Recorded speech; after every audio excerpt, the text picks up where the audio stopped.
Hello everyone, my name is Avalon and today we're going to be going over a level called Delusion of Distinction, a troll level by OvrDramatc.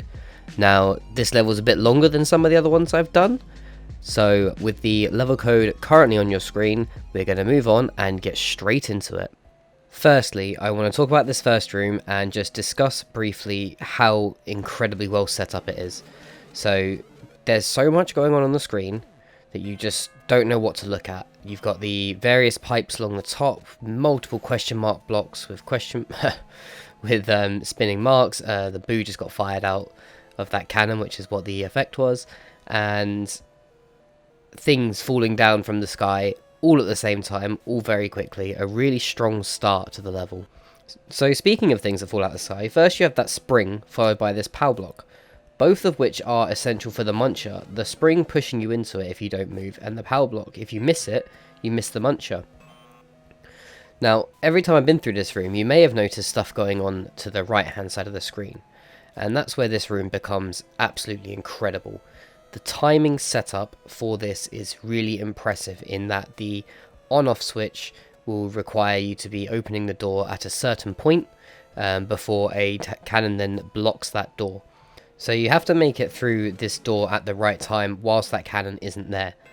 And the thing is once you've made it through this door, you're presented with multiple choices. Firstly, you can't move anywhere, and then you can either go left or right.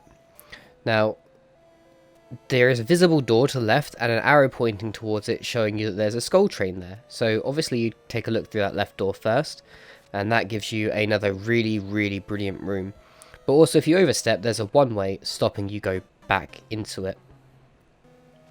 So if you manage to control your run and not go through the one-way, you can go through this door here and it will present you to exactly what the arrow tells you it will, the blue skull. And that small platform will give you a split second to react and maybe jump across, where you'll get the sound effect saying wrong. Now in this room you get a teasing view of the checkpoint, knowing that you can make it, but obviously there's no way to get there from here. There's no hidden blocks or anything around that, and I had a very good look in this room to make sure there was no cheese. And I'll explain that why in a moment. But the only thing left to do, of course, is to jump off at the bottom of the screen.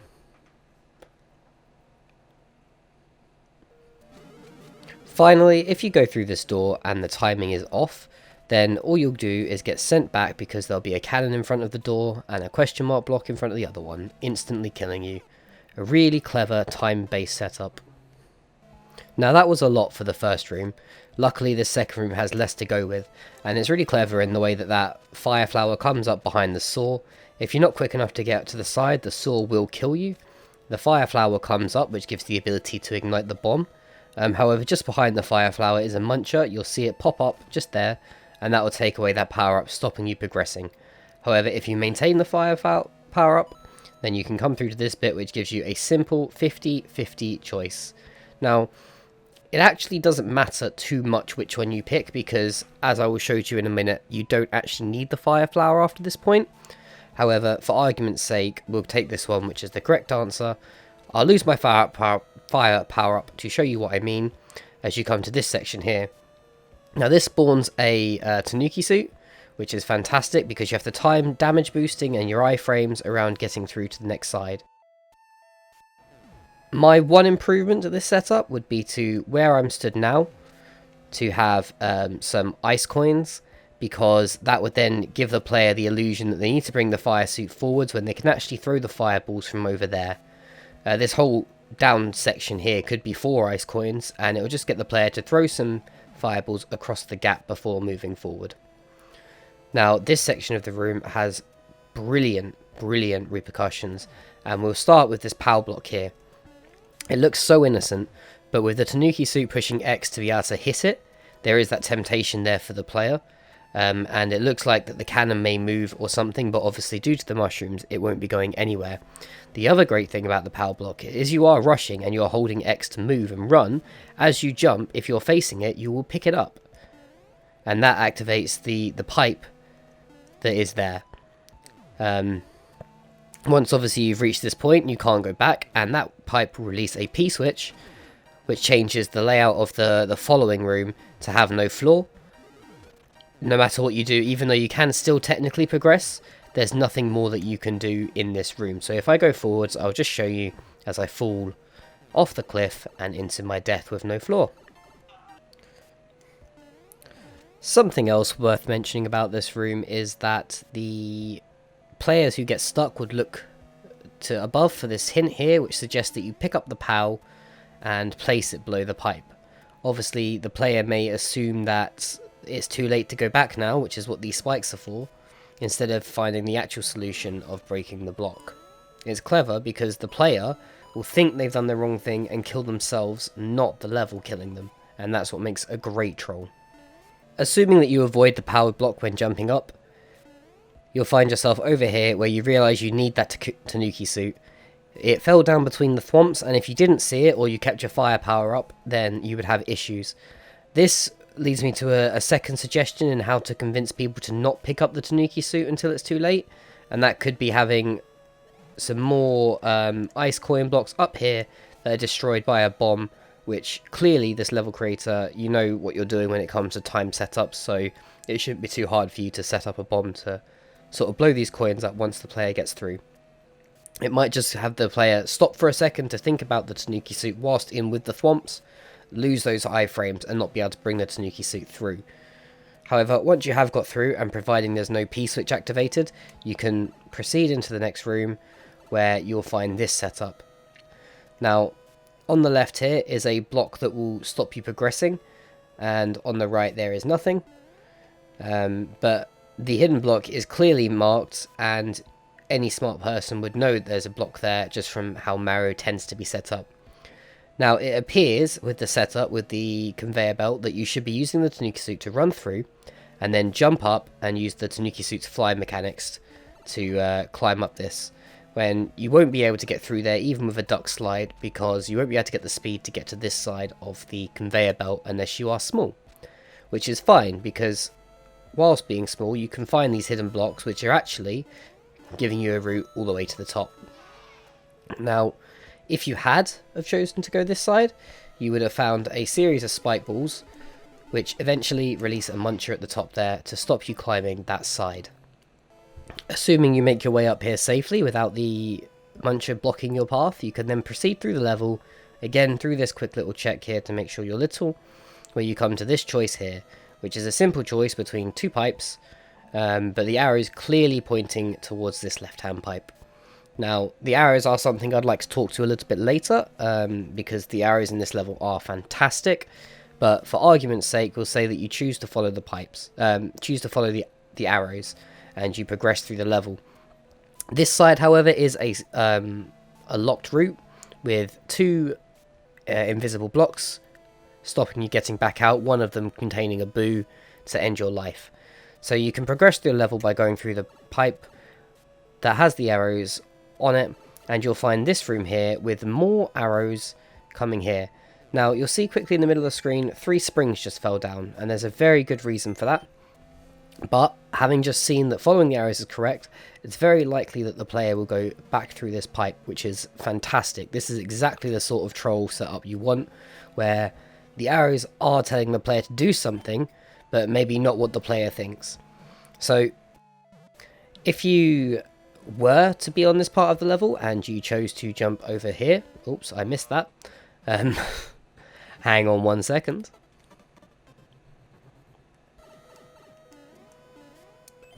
Now, if you don't suck at Mario, you'll reach this point in the level where you can make your way down these one-ways and into this door. As you came over here, an on-off switch was triggered by a thwomp, which means that there is now something below the door for you to stand on.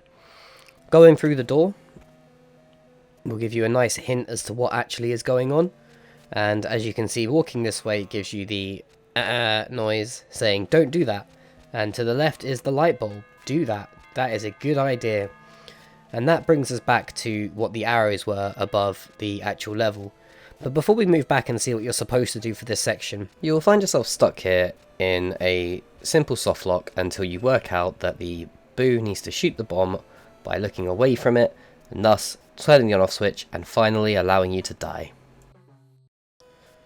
So with a combination of the arrows and the hint room, we now know that the answer is to be looking left, which is where the springs come in. So we know that there's a door behind this right hand cannon, and we know that we need to be looking left to reveal it.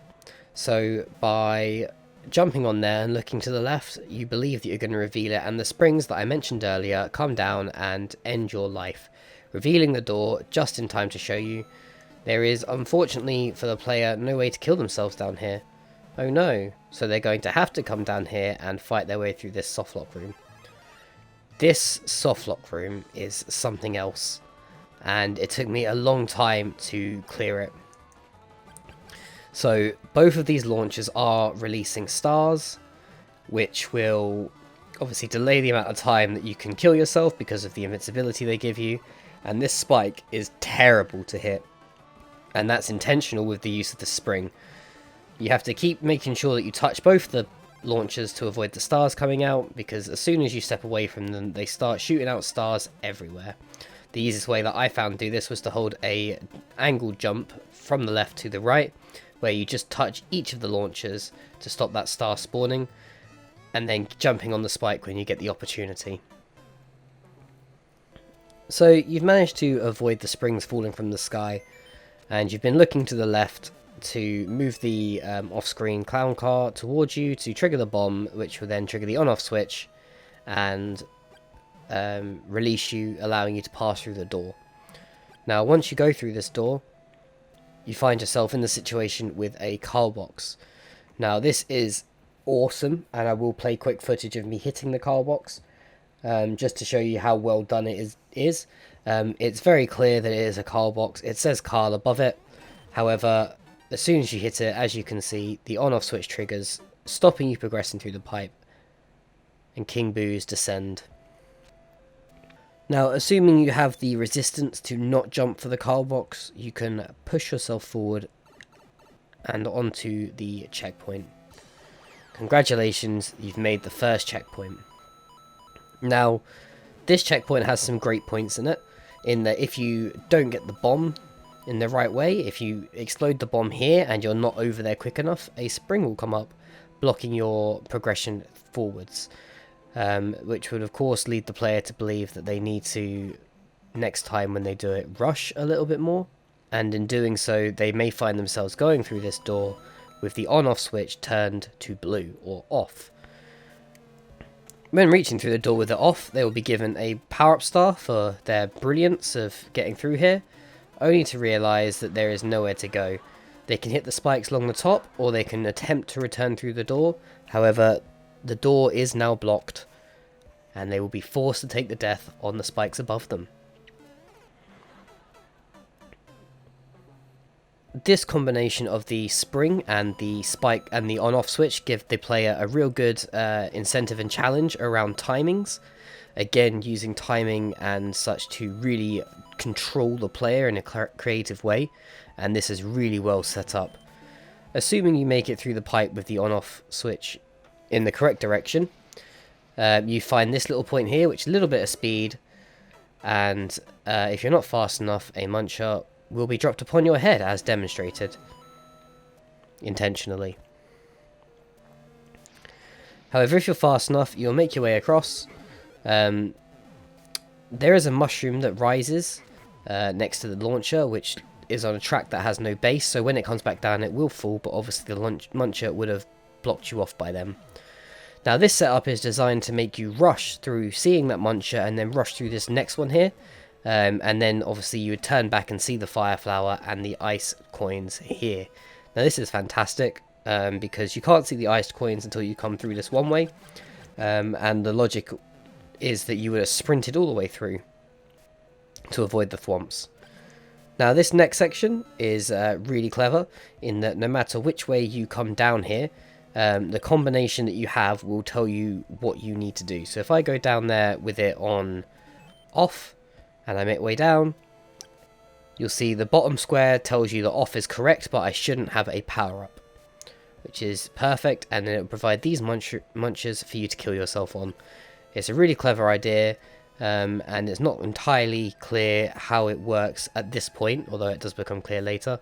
But there's obviously two things that you need to get right in order to progress. The switch needs to be off, and you need to have no power up. So, assuming the switch is set to off, and you have no power up, you will find your way through here, and a P-switch will be activated by a mushroom above. A normal progressive power up check, and also an on-off check together, which brings you to this section here. Now behind this wall to the left is a thwomp ready to kill you, and some bombs. Now this goes back to what I was saying earlier about the visual appearance of the level, in that those two blocks are clearly hard blocks, so a thwomp wouldn't break through. They're not bricks, and a thwomp can't break hard blocks. However, there's actually a bomb pinned by the thwomp just behind them, so a thwomp will come through whether you expect it or not. Now this gives you a simple left or right decision, and unfortunately I just got bumped to the left instead of moving to the right. How unfortunate. And then that brings you into this room. Now this softlock is much more effective than the previous softlock, and that's due to the fact that there is a checkpoint now that you have to protect. Previously, the first softlock with the stars, you didn't have a checkpoint to worry about. So now at this point you have to deal with the softlock in order to keep your checkpoint. And these note blocks are well designed in a way that will keep the player struggling through, and they'll need to demonstrate patience. There is a lot to get through here, a lot of back and forthing, and patience will start to wither with the player as they progress on their way down. It's actually a very simple game. The blocks aren't particularly challenging in their timing. They go up. There's no differential in how fast they go up. There's no winged blocks. There's no sudden surprising movements from the blocks. They're all simple up, down, just avoid the blocks. So this is a really good softlock, because any mistakes the player make are entirely the player's own fault for being impatient. When it's things like that, where it's the player's fault, that's where you get the fun frustration that comes from a troll level against the setups that you may see with conveyor belts, which result in the level messing up the player, not the player messing up the player. That's one of the things that makes this softlock in particular so brilliant. It's entirely down to the player to complete what is a very simple challenge without too many cock-ups. Just weave through the notebox, and eventually you'll be greeted with the sweet reprise of death. But the most important thing about that death is you still have your checkpoint. My only critique about this section, or significant critique, would be that the checkpoint doesn't take that long to get to once you've done all the trolls. That is something I'd like to talk about later, but for now, all you need to know is it doesn't take you more than 30 seconds to get back to that checkpoint over making your way through that softlock. Assuming you go to the right, following the arrows, you find this lovely room here, which has a lovely message for someone called Caitlin. And Caitlin, wherever you are, if this love is reciprocated, I feel so sorry for you, because I can only imagine the pranks and real-life trolls that you would suffer. This troll creator has the mind of pure evil, and I'm worried for you. That brings us to this room, and this room has something really key which I like, and I will go into it in more detail later, but up here there is a route to follow. It gives you the fireworks, making you think you've done the right thing, and if you get here with the P switch activated, the P blocks block the pipe, and if you're too late, the munchers block the pipe. And our trusty piggy friend will come and tell you that you have not made the right decision. Making the assumption that you don't go off exploring and you wait here, you see that this pipe is saying to you that through there is another pipe with a P switch floor. Now, that's all down to timing and the pressure it puts on the player, which is very clever. You know that you're on a short time with a P switch, so do you go down when it's active or when it's not? The picture would imply you go down when it's active, however, the picture has clearly told you a lie. And that brings you to this section. Now, you will notice it is very similar to a room we've seen before, and it is a beautiful twice. If you jump up where the coal box was previously, you will find the same setup, but instead of it leading to a muncher blocking your way, it in fact leads to a vine for you to move forwards. If you go through as you were expecting, it's the same setup, so you think it's all okay. However, you reach the top and realise that you are in fact trapped in and relying on this spike here to kill you. Once you've made it successfully onto the vine, you'll come to the top and realise again it's so similar, and you just can't seem to quite fast enough get to this right hand pipe. And trust me, I've tried everything, you cannot get to this right hand pipe. It is purposely designed, but the arrows say you should take the right hand pipe. Now with this one way over here, you have no other choice but to go through this pipe here. This is the first time that the level has asked you to go against the arrows. However, you'll be punished for not following the arrows. Ha, says the level creator, checkpoint 0. Now this is a really clever setup and it will kill most players. However, when you played the level through as many times as I have, you will easily avoid the 2 cannons falling down. This checkpoint 0 is terrifying for many players, and that is because when you come through it, you will find yourself returned to this room that you have previously been in. Assuming the player has died, when they return to the checkpoint, they'll get access to this point here, which says fail and pity, which I love, because it's a little bit of an insult, but there's nothing vulgar about it. It's just pity, try better. However, when the player does return to this first room, they may notice that there's some differences. Notably, that a P-switch is activated infinitely, and that has changed the cannon setup over here. As you can see, the cannons that were previously blocking the doors are no longer doing so, and when you get through here, there is in fact a cannon now blocking that pipe, preventing you from going back through the level. The only way to go is the door to the skull track that we went through, the skull coaster, earlier. So you return to this room. Because of the on-off switch, you find that the checkpoint is accessible if you wish for it, so it's almost like a shortcut. However, this wall has also opened. This then gives you the final jump up to run across the top of the level, wait through this bomb, and then reach the goal.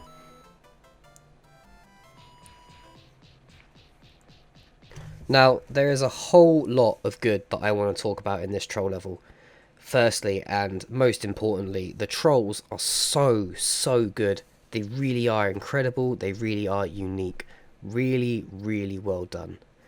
Secondly, I commented it as we went through room by room, but the visuals in this level are really good. They're consistent. Every room looks beautiful and finished. There's no sort of half-finished platforms or missing backdrops or, naked pipes. Don't put naked pipes in your levels, anyone. And something that I have complained about multiple times in other people's troll levels is P-switch gates and timers. Now, P-switch timers are really beneficial, and they really help you control where the player is in a level. However, they often get boring. Now, what you've done during your P-switch timers is give the player a choice, and it's really well done.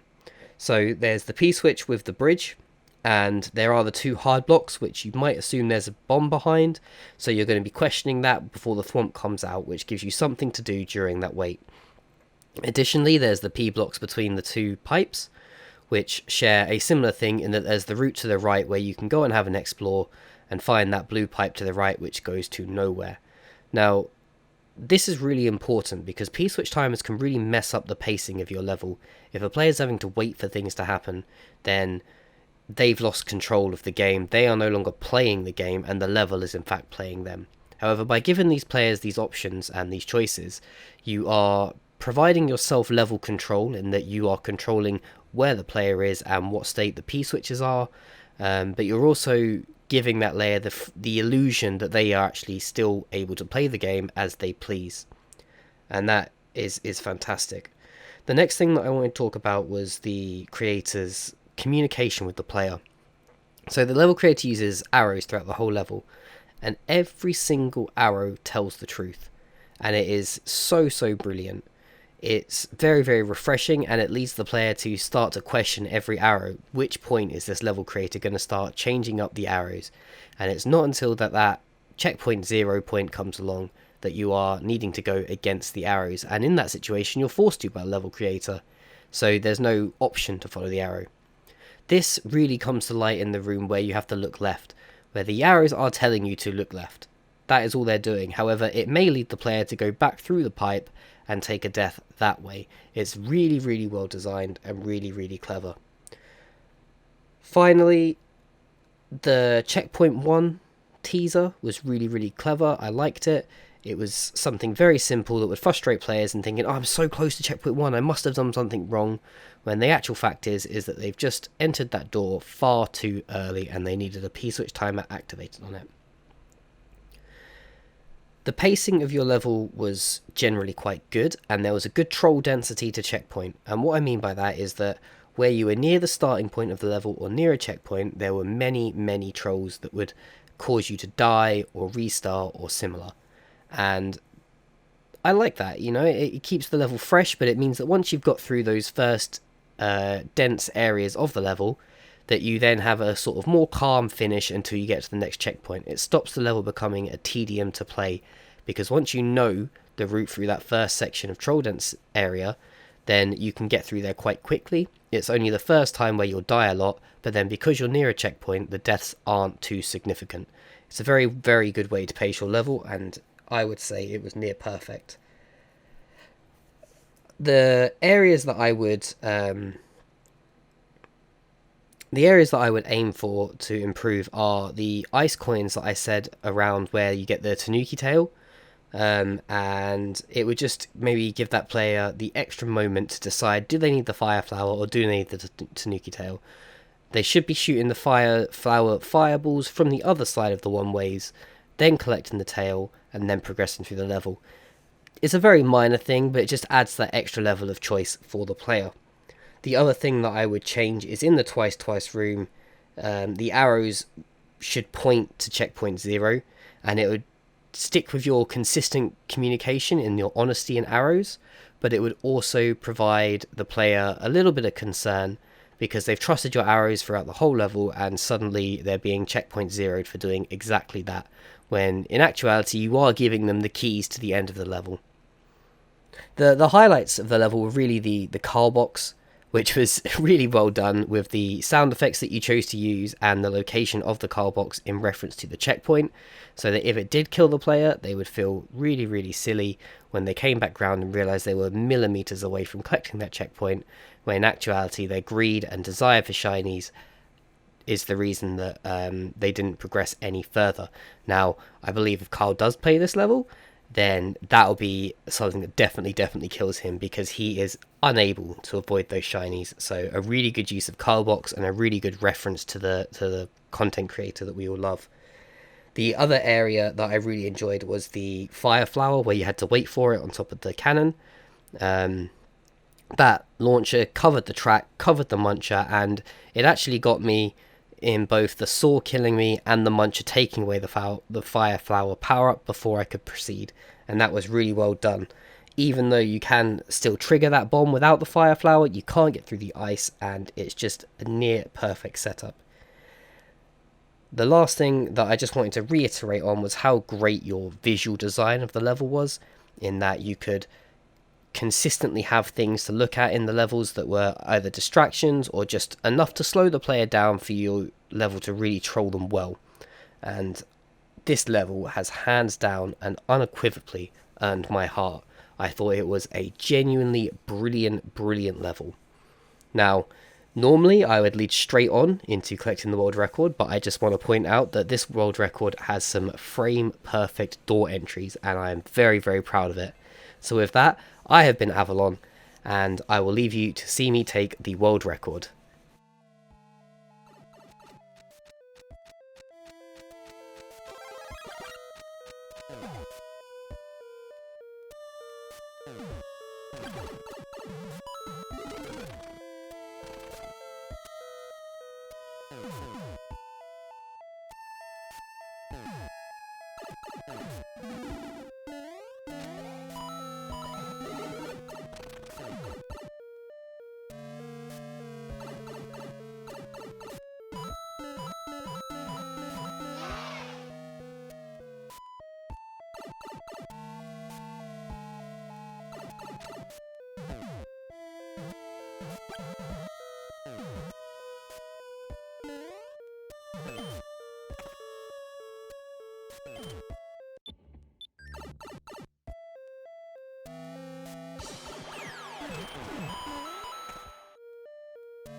You